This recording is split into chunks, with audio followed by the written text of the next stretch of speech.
both very high, with the additive sum being somewhere in the mid to higher teens percent, and there is such slack in capacity utilization, especially in the manufacturing sector. I mean, Now this is 2009 we're talking about. Now but you're projecting this there, to there is such slack 2019, now right?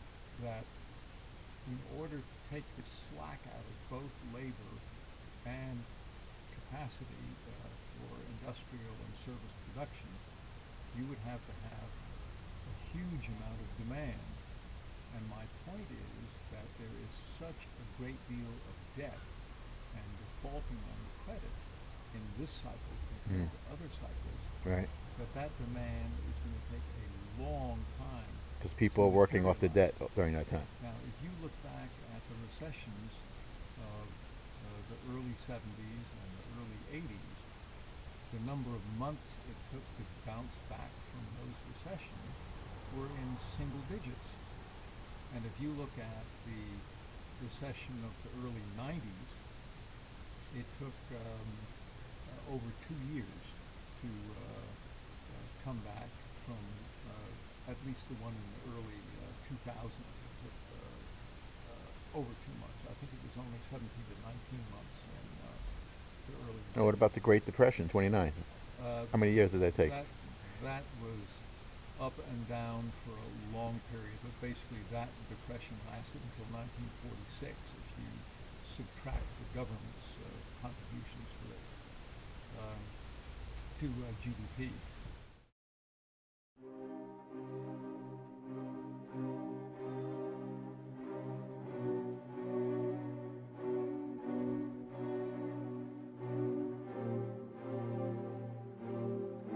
We, to date, now, July 2009, have done the same thing that Japan has done, Okay. starting in about 1990. So And you're they, saying we haven't deviated from Japan at all as far as our economic, yes, but we the have. government interaction. Yes, we have. We have deviated from Japan in that we are starting off much worse than Japan because we have such a huge amount of debt and defaulted credit, whereas Japan started the 90s with a huge surplus and Right. with a very frugal populace, unlike our own, where everyone took out credit way beyond their means. And my conclusion is that we are going to see a very, very slow growth economy, at least a decade. You heard that? Did you hear that, folks? Can we repeat that one more time, sir? A slow growing economy for at least a A decade and decade. perhaps two. Two. You heard that? Two. So that's 2029, if my calculations are correct. I So, won't be around to talk about it, oh, but oh. Well, you no, can no, no. you can talk about how right I was. Yes. It is obvious from our discussion with Dr. Weld he is somewhat gloomy on the U.S. economy, though his points are very persuasive. As for my own feelings, I am sanguine. Housing appears to be bottoming out. I feel there is pent up demand that will override debt burdens on households. Families will sit on the sidelines just so long waiting for that new house, and with interest rates where they are, plus government incentives, for instance, $8,000 for a first time home buyer, it is only a matter of time. Also, how long will individuals drive a car that is a clunker? With the stock market moving upwards, consumer confidence is improving and credit is beginning to flow. We have had jobless recoveries in the past, 91 and 2001, and it will happen again. And in 2010, when the major thrust of the stimulus is enacted,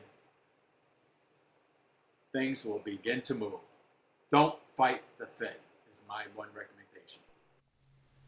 As you know, I love Brooklyn Heights, but there may be another paradise that supersedes Brooklyn Heights, and that is this beautiful, beautiful hamlet called Nantucket. And this section of Nantucket is just incredible. The cottage, wow, what a place to stay, huh? To get away from it all. The loft, I mean, this is so quaint. I'm taking this video here so I can revisit on my computer. Whenever I think things are going crazy, I can just put this video on. I'll feel like I'm back to the most beautiful time.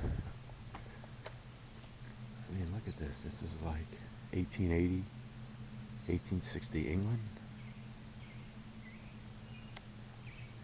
You feel like you're in one of those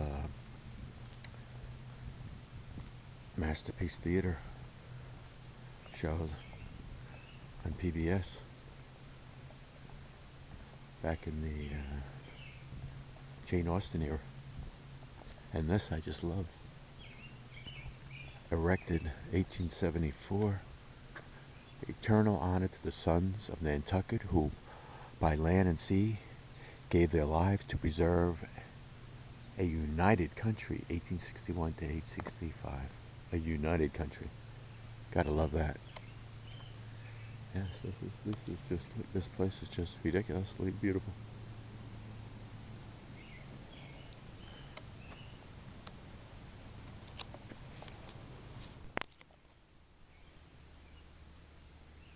And you don't need any fake birds here. Look at these beautiful cobblestones.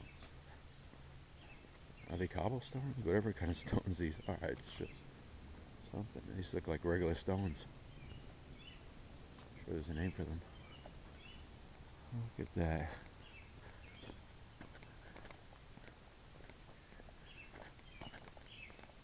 This doesn't get any better than this.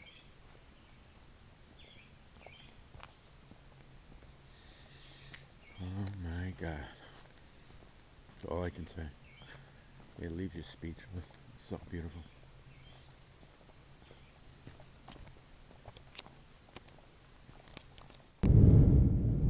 Tim, Helene, words cannot express how appreciative I am for your gracious hospitality.